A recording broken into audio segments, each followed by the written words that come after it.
Oh, this is the night. It's a beautiful night. La la la la la la. Oh, wrong film. Or is it? You dog, you dog.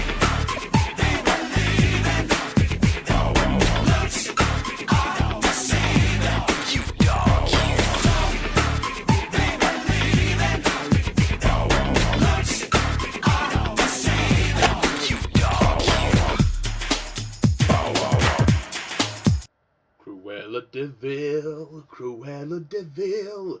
If she doesn't scare you, no evil thing will. She's come back to kill those puppies. Watch out for Cruella de Vil. Hello, everyone, and welcome to my review of 102 Dalmatians. Apologies if I sound slightly different. I'm getting over the end of a cold, so I should be on the mend. But anyway, if you remember my channel, a while ago, I reviewed the first movie, on 101 Dalmatians, which was a remake of the animated film. This movie is an original sequel. Well, I use the word original quite loosely. It's an original sequel set after the first one, released in the year 2000, so about 4 years after this. 4 years after the first one. So, and Glenn Close, we see her in her second and unfortunately final performance as Cruella de Vil, directed by Kevin Lima. So, the plot of this movie is, there's quite a bit that goes on. Cruella de Vil has been in prison, and she has undergone some severe therapy, to which she is now, well, essentially rehabilitated. And she's let out on parole, and her probation officer, Chloe, doesn't trust her at all. And Cruella undergoes a serious transformation, and she turns evil again, and basically wants to do what she did in the first movie, to continue her pursuit to take her puppy coat. Well, to steal the puppies and to make her coat. We also have we focus on this guy called Kevin, who is the owner of a dog shelter, played by Ioan Gruffud. I don't know if you pronounce his name like that.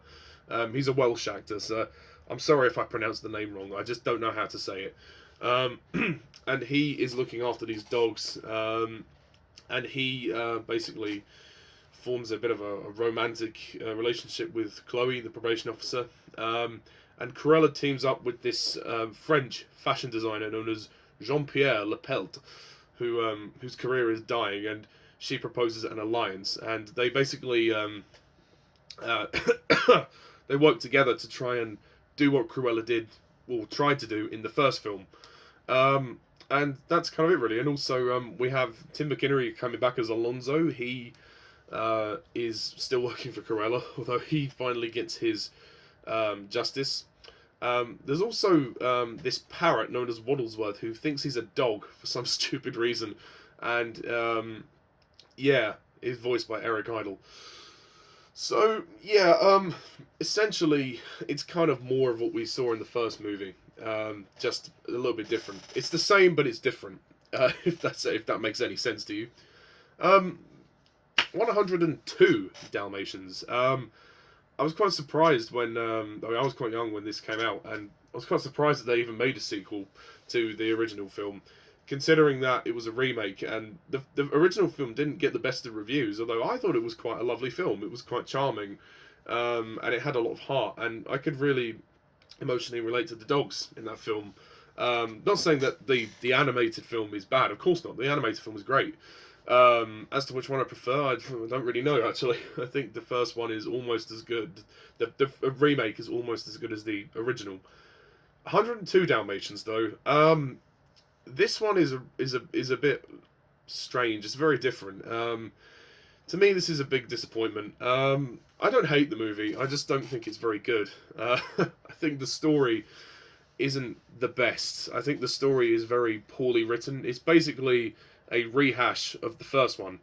And there are various elements that are new, like the whole idea of the dog shelter, and Cruella, when she's good, when she's known as Ella, she tries to help the dog shelter, and she sort of funds it really.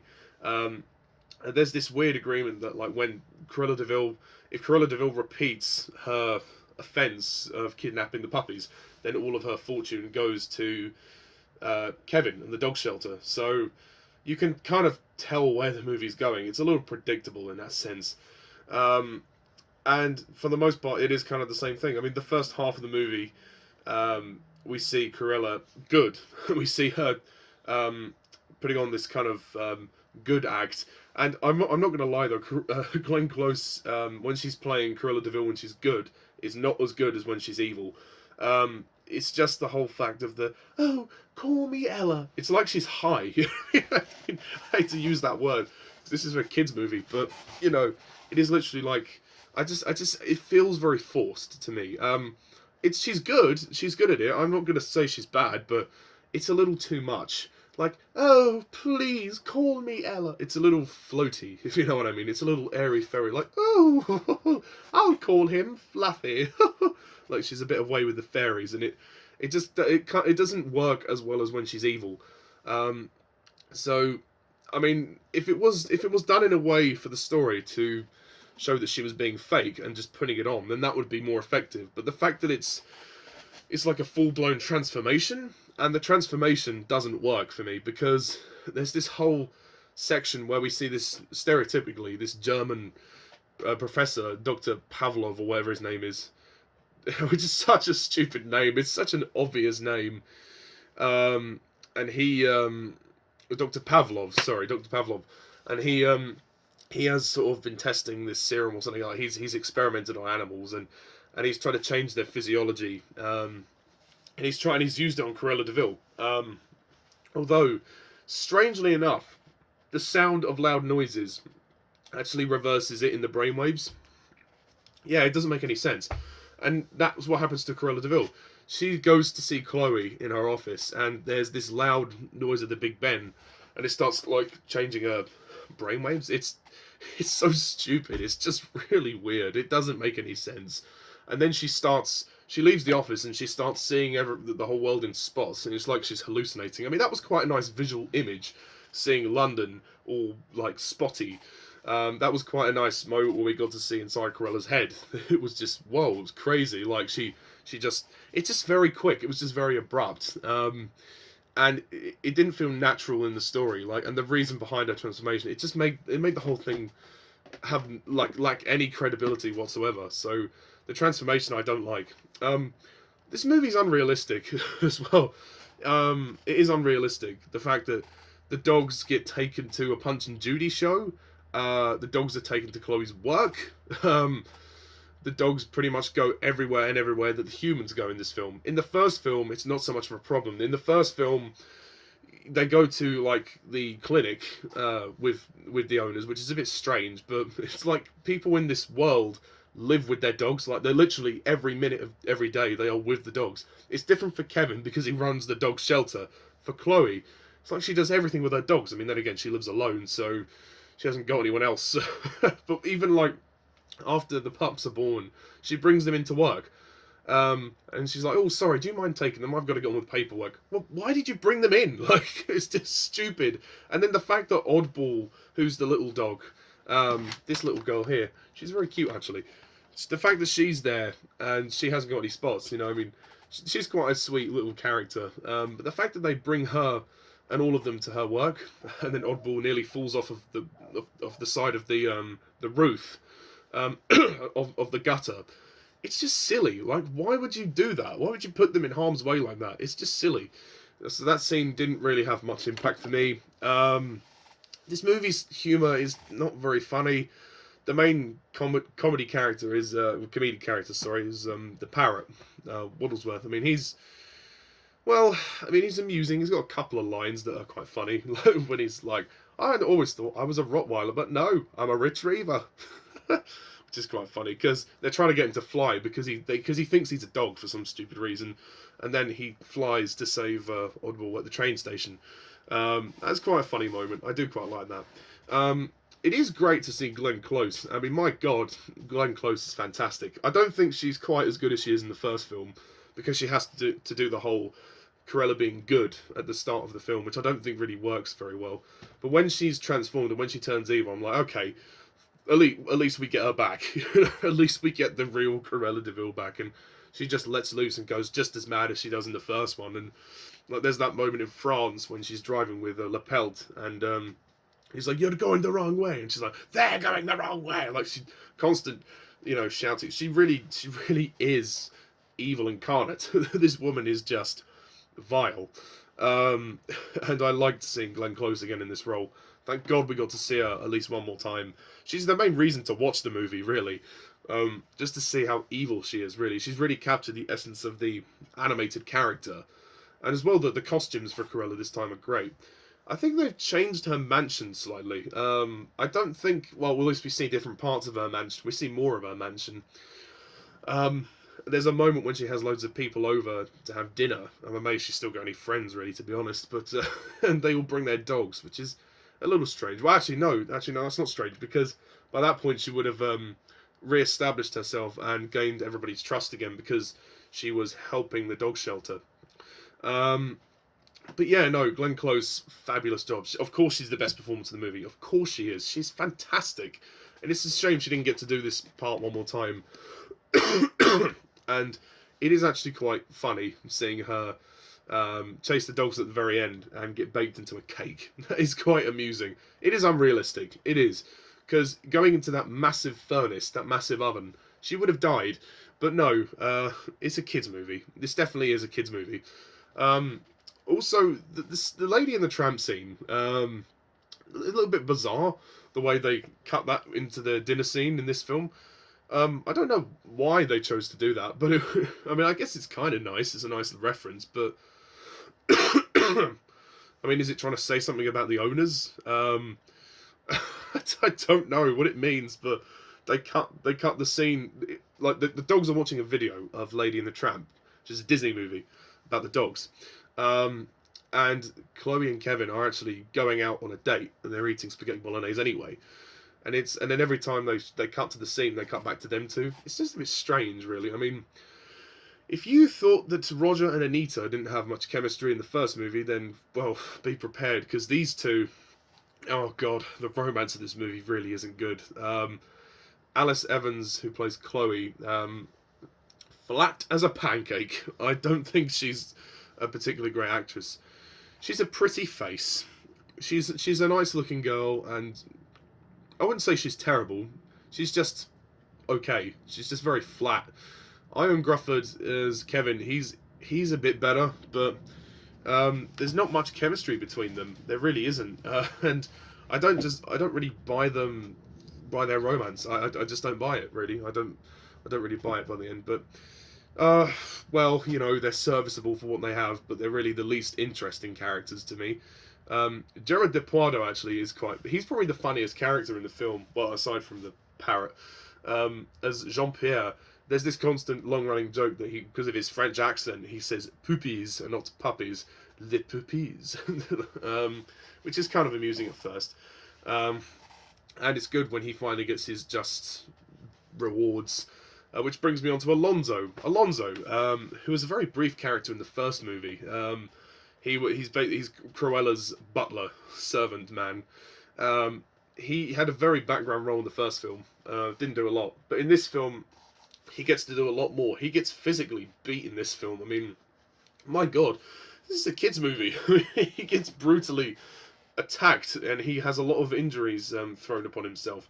But at the end of the film, he finally stands up to Cruella and Jean-Pierre, well, particularly Jean-Pierre. He has a fight with Jean-Pierre, and then he eventually overpowers him, and everybody applauds him, which is brilliant. Because Alonso, he's the character you feel most sympathy for, because he's constantly... You can tell he doesn't want to harm the puppies, he doesn't want to work for Cruella, but he's caught between a rock and a hard place. He's got no choice. He'd probably die. He'd probably lose his life if he just, betrayed Cruella like that. Plus, he's too scared. At first, he's kind of nervous, but he's scared of her. But, no, he eventually gets... he gets his justice, and he delivers the final check of £8 million to the dog shelter, which is great. So Alonso is a great character. The movie's just kind of boring. It just the story just never grabbed me. I always felt like I was watching a sort of well, a crappier version of the first movie, to be quite honest. Like, the Punch and Judy scene was just kind of cringeworthy. Like, why on earth did they bring the dogs in? Like, this is a kids' show, you know, a kids' puppet show. Surely they wouldn't allow dogs to come into the show. I don't get it. That's what I mean about this movie being unrealistic. And the fact that, you know, the puppeteers actually gave Oddball the jumper that she tried to steal, because Oddball was obviously obsessed with spots because, you know, she hasn't got them. Kevin said, "Oh, Mr. Puppeteer and I came to an agreement." Well, what was that? Because she tried to steal it earlier, so I don't get that. Oh god, there's no point trying to understand this movie. It's just, yeah. And Kevin Lima's direction is not very polished at all. The movie, like, the movie just doesn't have the charm that the original had. Even though the remake of 101 Dalmatians, I'm not saying it's a perfect movie, but it at least had a heart. It had a charm. This movie tries to have that, but the story is just basically the same as the first one. So, and it's hard to invest in these new characters because they're so, well, bland. I mean, Kevin's okay, and Chloe is okay, but they're not, you know, I mean, Roger and Anita are sort of more compelling, really. It feels like they didn't really have many ideas when coming up with this film. And ultimately, when you think about it, Jean-Pierre, he doesn't really need to be in the movie. There's no reason for him to actually join in the film.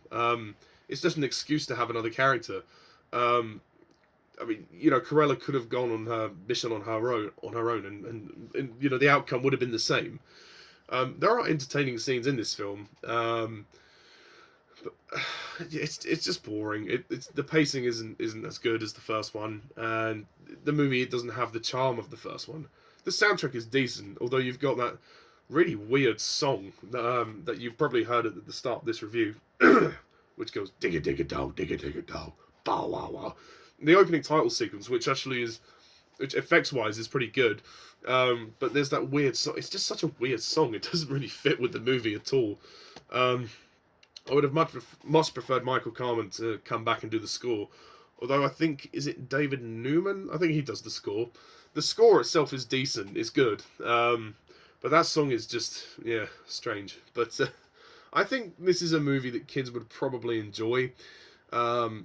You know, if they're young, if they're like under the age of probably, 7 maybe, or no, actually, no, maybe like 8. I would stretch to 8. But this is nowhere near as good as the first one. And I'm not saying the first one was perfect, but it didn't need a sequel. It didn't need a sequel. I don't know why they made this movie. Because by my understanding, the first one wasn't a huge success. Like, it did all right.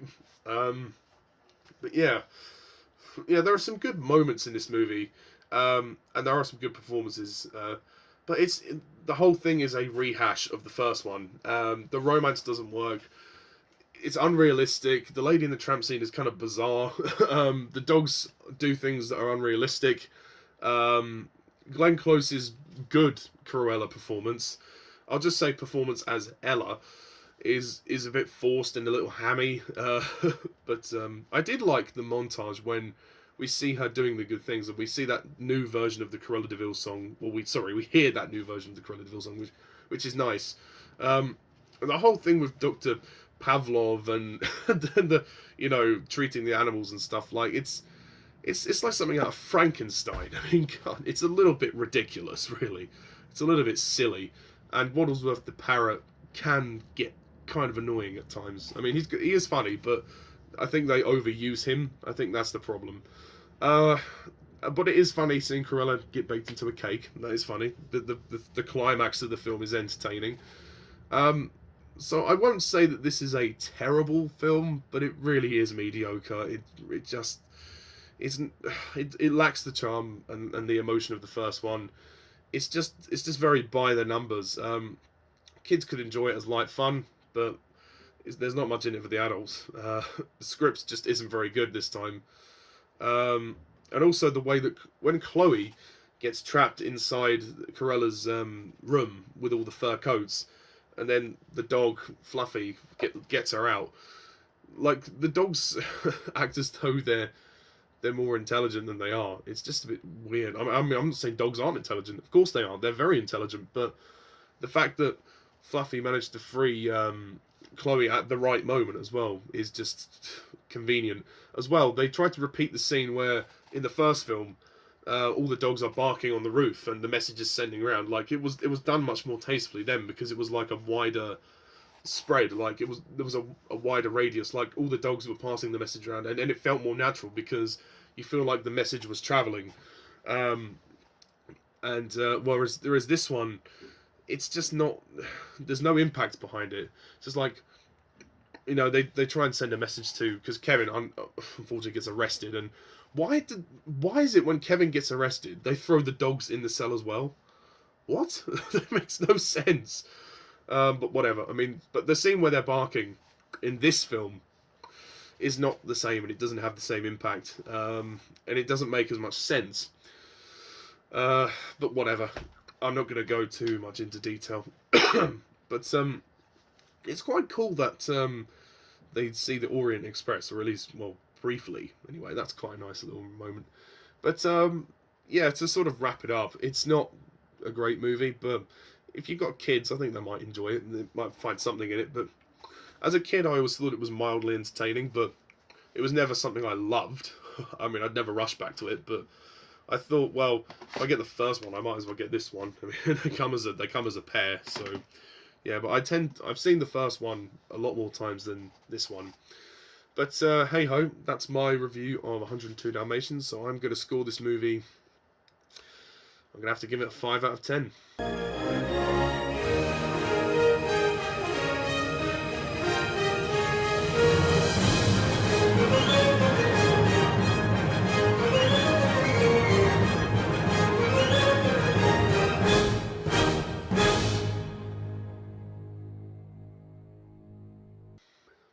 Yeah, I'm being generous, giving it a 5. Like it's mediocre. It's mediocre, but not without its good things. Not without its good things.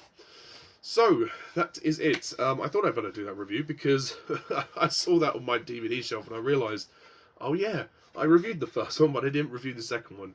I want to take this moment to say, as it is, well, I think the 28th, no, the 29th. Oh, yeah, no, yeah, the 29th of December, 2019. I hope everybody had a great Christmas. I did, more or less, though I was unwell. I had a bit of a cold, but slowly getting over that now. And then I hope you have a great New Year's, and I look forward to 2020, see what it will bring. And I hope you all have a good New Year as well. So thank you. Until then, until next time, thank you all for watching, as well as I am Mr. Tarnus11. See ya.